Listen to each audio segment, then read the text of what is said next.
doesn't give, we won't get the IMF deal.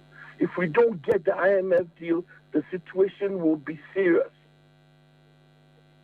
Would you advise the other organized labor groups to follow the lead of CLOCSAG? I would. And do you think they would agree with that proposal? Well, I'm not sure they would agree, but I would still advise them. The advice doesn't mean they will agree, but that's the advice that I would give.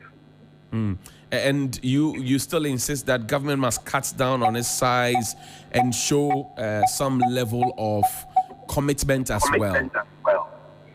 Sorry, the line broke up briefly. I'm saying that there are two issues now. One, CLOCSAG has left. You say you will advise the other labor unions or organized unions to follow the lead of CLOCSAG. But again, you have also said that you want government to cut down expenditure, reduce the size of the government to show the people that indeed we're in this together.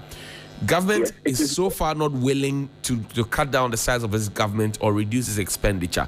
How do you expect that organized labor would join them? Well, the thing is this. Sadly, there are two issues at stake.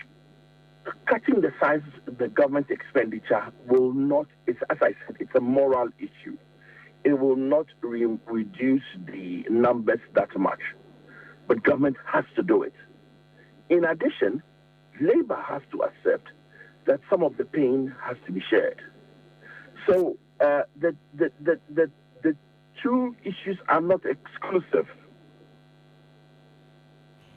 But then one would say that, well, if government is not showing the way in terms of reducing its expenditure, cutting down its expenditure and the size of its government, then it would mean that if organized labor agrees to give off or buy into the new ideas that are being alternative DDP ideas or proposals, it would then mean that we're surrendering our monies to them to spend business as usual.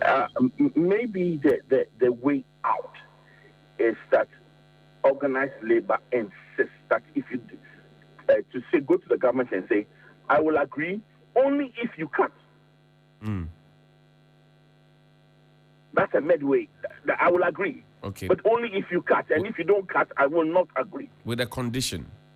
Yes. I see. Mr. Joe Jackson, thank you so much for your time this morning. We're thank grateful. You very much. That's